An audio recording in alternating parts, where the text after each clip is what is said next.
बिस्मिल्लाहिर्रहमानिर्रहीम अस्सलामुअलैकुम। You are watching chemistry with Naveed YouTube channel. आज chemistry with Naveed YouTube channel के ऊपर मैं एक दोबारा से वीडियो लेक्चर्स का सिलसिला जो है वो कंटिन्यू कर रहा हूँ और आज हम स्टार्ट करने जा रहे हैं फर्स्ट ईयर का chapter number 3, that is theories of covalent bonding and shapes of molecule.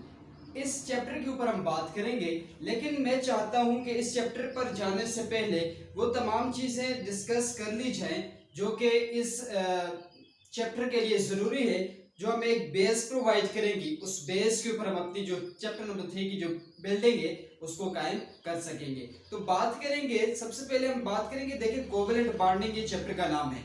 अब ये कोवलेंट बॉन्डिंग क्यों है, ठीक है, इस पर बात तो करेंगे, लेकिन कोवलेंट बॉन्डिंग है क्या इससे पहले थोड़ा आए तो हमें पता चलेगा कि ये केमिकल बॉन्ड की टाइप है। तो फिर यहाँ पे एक क्वेश्चन जो है राइज होते हैं, मैं कोई नई बात नहीं करूंगा, ये जस्ट मैं आपको रिकॉल करवा रहा हूँ। ये तमाम चीजें 9th क्लास में पढ़ी हुई हैं, थोड़ा बहुत एडिशन अगर हुई तो हुई, नहीं तो ये वही होगी, आपके माइंड में ये दोबारा से आ जाएगी। और हमारी ये जो चैप्टर नंबर 3 है थ्योरीज ऑफ कोवलेंट बॉन्डिंग, उसको पढ़ना, इसको समझना, ये आपके लिए भी और मेरे लिए भी क्या हो जाएगा, आसान हो जाएगा। तो सबसे पहले बात करेंगे कि क्वेश्चन ये है कि why atoms form chemical bond. में यहाँ पे क्वेश्चन लिख लेता हूं, why atom form chemical bond. ऐसा क्यों होता है जी कि केमिकल बॉन्ड बनाने की जरूरत क्यों पड़ती है? ना बनाए बॉन्ड, वैसे पड़े रहे ना एटम्स, क्या जरूरत पड़ी है कि इतनी ये सारी चीजें करेंगे, शेयरिंग करेंगे, ये फला फला फला, ये कर रहे क्यों कर रहे, इनके पीछे क्या रीजन है? ये जो वाई का वर्ड आ गया इसके ऊपर हम बात करेंगे, why atoms form chemical bond. देखिए याद रखना है, पीरियोडिक टेबल के अंदर आपने पूरा पीरियोडिक टेबल पढ़ा, उसके अंदर सवाए नोबल गैसेस के कोई ऐसा एलिमेंट, कोई ऐसा एटम नहीं है कि जिसके लास्ट शेल के अंदर उसके जो रूल्स के मुताबिक इलेक्ट्रॉन्स हैं वो उतने इलेक्ट्रॉन्स हों। अब ये एटम्स जो है ये बॉन्ड क्यों बनाते हैं? तो एटम्स याद रखना है बॉन्ड 3 वजह से बनाते हैं, और ये कौन कौन सी वजह है मैं यहाँ पे लिख लेता हूँ। पहली रीजन है, देखिए पहली रीजन यहाँ पे ये है to lower their energy, lower energy में सिर्फ लिख रहा हूँ, लोअर देयर एनर्जी, अपनी एनर्जी को कम करने के लिए ये बॉन्डिंग में जाएंगे। दूसरी बात है, जो दूसरी रीजन क्या है, दूसरी रीजन ये है कि ओबे द रूल्स, पहले ये रूल्स को फॉलो नहीं कर रहे होते, रूल्स को फॉलो करेंगे, इसलिए ये केमिकल बॉन्ड बनाए जाते हैं। तीसरी बात पे आओ जी, तीसरी बात क्या है कि किस वजह से केमिकल बॉन्ड बनता है? तो तीसरी वजह ये है स्टेबल होने के लिए। बात क्लियर? इसका मतलब है एटम जो पहले मौजूद है वो ना ही उसकी एनर्जी कम थी, ना ही वो रूल को फॉलो कर रहा था, और ना ही वो स्टेबल था। ये तीनों काम करने के लिए वो क्या करेगा, बॉन्ड बनाएगा। अब बॉन्ड कौन कौन से बनाएगा उस पर बात करेंगे। एनर्जी को कैसे कम करेगा, रूल्स को क्यों फॉलो करना जरूरी है, क्यों फॉलो कर रहा है? जाहिर सी बात है, तो ये तीनों चीजें आपस में इंटरलिंक्ड है कि एनर्जी कम हो जाएगी तो इसका मतलब स्टेबल हो जाएगा। कब स्टेबल हो जाएगा? जब ये रूल्स को फॉलो करेगा। कौन कौन से रूल्स हैं जो कि जरूरी है फॉलो करना, उस पर भी बात करेंगे। देखिए 2 तरह के रूल्स आपने पढ़े 9th क्लास के अंदर, that is duplet rule, duplet rule, and उसके बाद दूसरा जो आपके पास है वो कौन सा रूल है आपके पास, दैट इज ऑक्टेट रूल। बात के लिए 2 तरह के रूल्स है आपके पास कि इन रूल्स को फॉलो करेगा तो केमिकल बॉन्ड जो है वो बन जाएगा, और उस एटम की या उस मॉलिक्यूल की एनर्जी भी क्या हो जाएगी, कम हो जाएगी, वो स्टेबल हो जाएगा। अब रूल्स तो ये हो गए, एनर्जी कैसे कम हो जाएगी, एनर्जी के ऊपर भी बात करेंगे कि एनर्जी कैसे कम हो रही है और वो एनर्जी जा कहाँ रही है। इसके बाद स्टेबल हो जाएगा। देखिए जी अब आ जाए, डुप्लेट रूल का मतलब क्या है कि किसी भी एटम के लास्ट शेल के अंदर 2 इलेक्ट्रॉन्स का होना जरूरी है। अगर तो उसके पास इलेक्ट्रॉन्स हैं, वेल एंड गुड, कोई जरूरत नहीं है, वो ऑलरेडी क्या है, स्टेबल, जैसे आप नोबल गैसेस के केस में बात करते होते हो। अगर तो ऐसा नहीं है तो फिर उसको लाजमी क्या करना पड़ेगा, अपने पास लास्ट शेल के अंदर 2 इलेक्ट्रॉन्स को पूरा करना पड़ेगा। इसी तरह आज ऑक्टेट रूल का मतलब है लास्ट शेल के अंदर 8 इलेक्ट्रॉन्स को पूरा कर ले, हैं तो वेल एंड गुड, नहीं है तो फिर पूरा करेगा। कैसे करेगा, मैं उस केमिकल बॉन्ड के ऊपर आऊंगा। अब ये कैसे पूरा करेगा, इसकी डेफिनेशन जो होती है ये इसको किस तरह पूरा कर सकता है। देखिए ये तो या तो अपने इलेक्ट्रॉन्स को लॉस करे, अगर इसके पास लास्ट शेल में लेट्स सपोज कोई ऐसा एटम है जिसके लास्ट में एक इलेक्ट्रॉन है जैसे कि सोडियम, और उससे पिछले वाले शेल के अंदर 8 इलेक्ट्रॉन्स है, तो फिर ये अपने इलेक्ट्रॉन्स को क्या कर ले, लॉस कर ले, तो ये स्टेबिलिटी की तरफ जा सकता है। या तो लॉस करे या फिर दूसरी बात क्या करे, इलेक्ट्रॉन्स को गेन करे, या फिर तीसरी बात क्या है, शेयर करे। ये दोनों के लिए जी ऑक्टेट रूल में भी यही है, या तो अपने इलेक्ट्रॉन्स को लॉस कर दे और 8 इलेक्ट्रॉन्स पूरे करे, या फिर इलेक्ट्रॉन्स को शेयर कर ले तब इलेक्ट्रॉन्स पूरे करे, या फिर इलेक्ट्रॉन्स को गेन कर ले, जितने काम है 2 काम है 4 काम है जितने काम है उतने वो ले ले, तो तब जाके वो क्या करेगा, ऑक्टेट रूल फॉलो करेगा। अब ये लॉस गेन शेयर कहां पे हो रहे होते हैं, हमने लिखा why atoms form chemical bond. अब इस पे आओ जी, केमिकल बॉन्ड में क्या क्या आता है जी, केमिकल बॉन्ड की टाइप्स कौन कौन सी है मैं यहाँ पे लिख रहा हूं, जो टाइप्स आपको इस चैप्टर के अंदर यूज होंगी या इस्तेमाल होने में आपको या इस चैप्टर के अंदर इस्तेमाल होंगी, वो तमाम जो हम बॉन्डिंग है यहाँ पे पढ़ेंगे। पहली बॉन्डिंग है आयनिक बॉन्ड, दूसरी बॉन्डिंग है कोवेलेंट बॉन्ड। अब यही तो आपके चैप्टर है कि कोवेलेंट बॉन्डिंग की थ्योरीज पढ़नी है हमने। तीसरी क्या है, कोऑर्डिनेट बॉन्ड, कोऑर्डिनेट बॉन्ड। ये तमाम देखो तीनों जो है ये आपने पढ़े हुए, मैं जस्ट इंट्रोडक्शन करता जाऊंगा इसका ताकि आपके ज़हन में आ जाए, और फिर हम नेक्स्ट लेक्चर के अंदर डायरेक्ट विस्पर थ्योरी के ऊपर जाएंगे कि विस्पर थ्योरी क्या है, विस्पर थ्योरी हमसे क्या डिमांड कर रही है या हमें क्या प्रोवाइड कर रही है, उसके ऊपर बात करेंगे। आयनिक बॉन्ड के अंदर क्या होता है याद रखने में, जरा इसको थोड़ा डिटेल में इतना खास से ही जाऊंगा, बात करूंगा ताकि आपके ज़हन में आ जाए। कैटायन और एनायन आपने पढ़े बेटा, कैटायन एनायन क्या होता है, जब एटम इलेक्ट्रॉन्स को लॉस करता है कैटायन बनता है, जब एटम इलेक्ट्रॉन को गेन करता है तो एनायन बनता है। मैं एग्जांपल लिख लेता हूं यहाँ पे, देखें सोडियम के ऊपर पॉजिटिव चार्ज है तो उसका मतलब क्या है, कैटायन। मैग्नीशियम के ऊपर पॉजिटिव चार्ज है, कैटायन। इसी तरह एल्युमिनियम के ऊपर पार्शियल पॉजिटिव चार्जेस हैं तो ये क्या है, कैटायन। इसी तरह जिनके ऊपर नेगेटिव चार्जेस हैं, जिनके ऊपर नेगेटिव चार्जेस हैं, ये तमाम के तमाम क्या है, ये तमाम के तमाम एनायंस होंगे। कैटायन और एनायन जब आपस में मिलते हैं तब जाके आपके पास क्या बनता होता है, आयनिक बॉन्ड बनते होते हैं। मिसाल के तौर पे छोटी सी एग्जांपल यहाँ पे दे रहा हूँ, सोडियम के इलेक्ट्रॉन्स जब लॉस हुए तो उसके पास पहले कितने इलेक्ट्रॉन्स में, ये जस्ट लिख रहा हूँ 281। जब इलेक्ट्रॉन्स लॉस करता है, जब ये इलेक्ट्रॉन्स लॉस करता है तो उसके ऊपर कौन सा चार्ज आ जाता है, पॉजिटिव चार्ज। अपोजिट में आओ, क्लोरीन के पास ऐसा नहीं होता, क्लोरीन के पास लास्ट शेल के अंदर कितने इलेक्ट्रॉन्स होते हैं, 7। इसने तो लॉस करके लास्ट शेल में इलेक्ट्रॉन्स को पूरा किया, ये क्या करेगा, ये गेन करके इलेक्ट्रॉन्स को अपने पास पूरा करेगा। जो सोडियम ने इलेक्ट्रॉन्स को लॉस किया वो ये गेन करेगा, एज अ रिजल्ट इसके ऊपर क्या चार्ज आएगा, नेगेटिव चार्ज। और ये पॉजिटिव और नेगेटिव चार्ज आपस में अट्रैक्टिव फोर्स है, पॉजिटिव और नेगेटिव के दरमियान फोर्स ऑफ अट्रैक्शन होती है, उसकी वजह से एक बॉन्ड बनेगा जिसको आप कौन सा नाम दोगे, आयनिक बॉन्ड, और तब जाके वो क्या होता है, स्टेबल हो जाता है। यहाँ पे ये बॉन्ड बना, NaCl क्या हो गया, स्टेबल हो गया।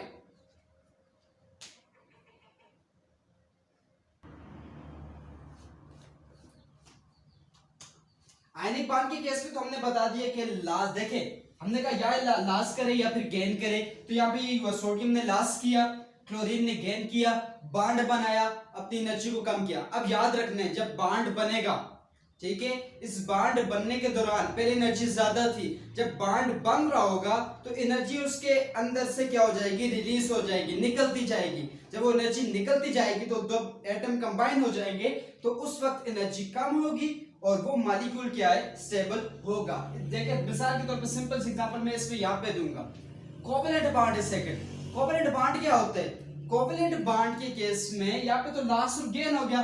तीसरी चीज देखिए यहाँ पे शेयर लिखी, तो यहाँ पे शेयरिंग ऑफ इलेक्ट्रॉन्स होती है। डेफिनेशन में पूरी नहीं लिख रहा, आपको पहले से आती है, शेयरिंग ऑफ इलेक्ट्रॉन्स होती है। अब याद रखते हैं एक इलेक्ट्रॉन्स भी शेयर हो सकते हैं, 2 इलेक्ट्रॉन्स भी शेयर हो सकते हैं, 3 इलेक्ट्रॉन्स भी शेयर हो सकते हैं, जिसकी वजह से हम बॉन्डिंग को नाम देते होते हैं single, double and similarly triple covalent bond, जिसपे 3 शेयरिंग होंगे। मैं यहाँ पे सिर्फ एग्जांपल लिख रहा हूं, देखिए नाइट्रोजन के दो जब एटम्स आपस में कंबाइन होंगे नाइट्रोजन मॉलिक्यूल बनेगा, बॉन्डिंग कौन सी होगी, ट्रिपल कोवैलेंट बॉन्डिंग। ऑक्सीजन के केस में डबल कोवैलेंट बॉन्डिंग, हाइड्रोजन के केस में क्या होगा, सिंगल कोवैलेंट बॉन्डिंग। शेयरिंग करके भी इलेक्ट्रॉन्स को क्या कर रहे हैं, पूरा कर रहे हैं। मिसाल के तौर पे देखिए एक हाइड्रोजन है, एक हाइड्रोजन के लास्ट शेल में एक इलेक्ट्रॉन था, अब वो एक इलेक्ट्रॉन दूसरे हाइड्रोजन के एटम से क्या करेगा, ले लेगा और दोनों आपस में क्या करेंगे,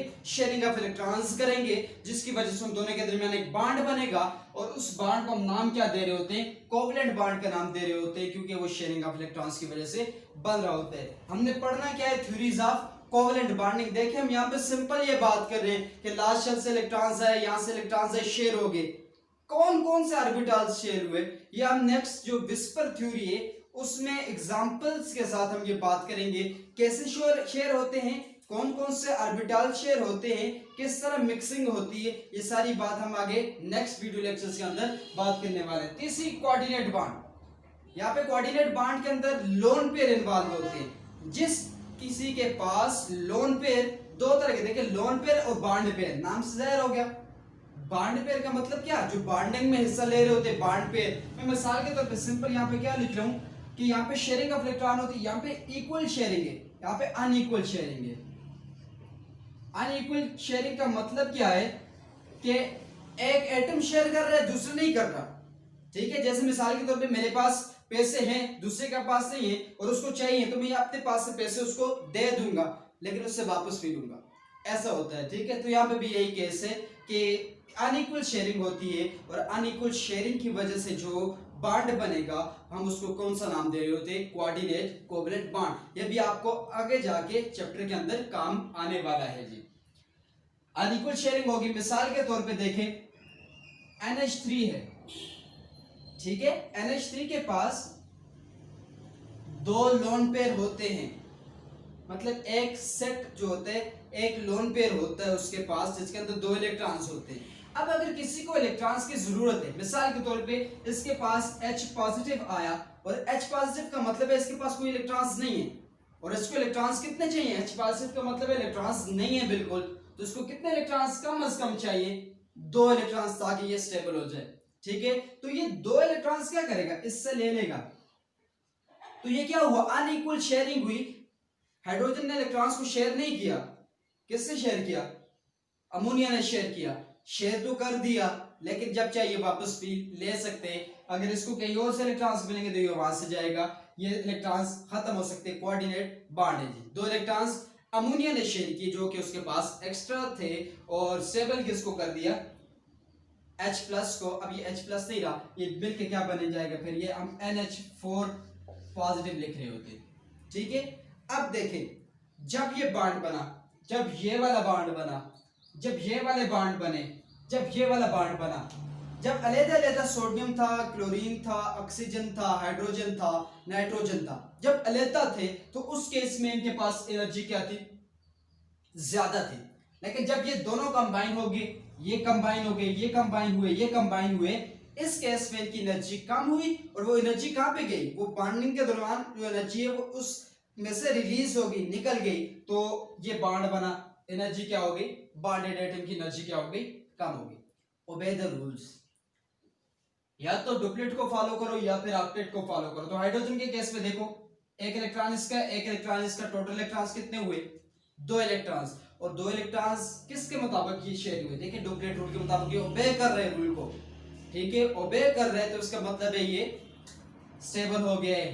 ठीक है, जब ये बॉन्डिंग बनेगी तो तीसरी ऑटोमेटिकली बात होगी कि वो स्टेबल हो चुका है। इसके केस में भी सेम है। अब याद रखना है, low their energy, obey the rules, stability, ये तमाम चीजें आपको काम आने वाली है। नेक्स्ट जो विस्पर थ्योरी हम पढ़ेंगे, ठीक है, विस्पर थ्योरी के ऊपर बात करेंगे। विस्पर थ्योरी किससे पेश की, विस्पर थ्योरी के पॉइंट्स क्या हैं मेन, विस्पर थ्योरी के ड्रॉबैक्स क्या हैं, उनके ऊपर हम बात करेंगे। इस वीडियो लेक्चर को समझना इतना मुश्किल नहीं होगा क्योंकि ऑलरेडी आपने पढ़ा हुआ है। मैंने जस्ट इसलिए रिकॉल करवाया कि मैं नहीं चाह रहा था कि आप बगैर इन चीज़ों के आगे जाओ, या आपको लोन पेयर करना पता हो, बॉन्ड पेयर करना पता हो, ठीक है, अनइक्वल शेयरिंग करना पता हो, शेप्स ऑफ मॉलिक्यूल क्या है, शेप्स ऑफ मॉलिक्यूल कैसे बनती हैं, ये भी आगे फर्दर जो आपके टॉपिक्स आएंगे उनमें हम बात करेंगे कि शेप्स ऑफ मॉलिक्यूल बनती कैसे है। ठीक है, विस्पर थ्योरी, उसके बाद नेक्स्ट थ्योरी, एक और थ्योरी, ये 3-4 थ्योरीज हैं, इनको हम डिस्कस करेंगे। एट द एंड फिर आप इस काबिल हो जाओगे कि आप बोलोगे कि यस, कि हमें थ्योरीज ऑफ कोवलेंट बॉन्डिंग सही से समझ आ चुका, और हम वो जो थ्योरीज ऑफ कोवलेंट बॉन्डिंग है आप समझा भी सकेंगे किसी और को। तो इसी तरह ये वीडियो लेक्चर्स को देखते रहे। आज पहला लेक्चर है, नेक्स्ट लेक्चर के अंदर हम विस्पर थ्योरी डिटेल पे बात करेंगे। तो इस तरह वीडियोस को देखते रहे, लाइक भी कर ले, सब्सक्राइब भी कर ले, शेयर भी कर ले, और वीडियोस को देखते रहे और अपने दोस्तों तक ये तमाम वीडियोस को शेयर करें ताकि केमिस्ट्री हम सीख सकें। केमिस्ट्री पढ़ेंगे तो हम जन्नत में जाएंगे। Thanks for watching video.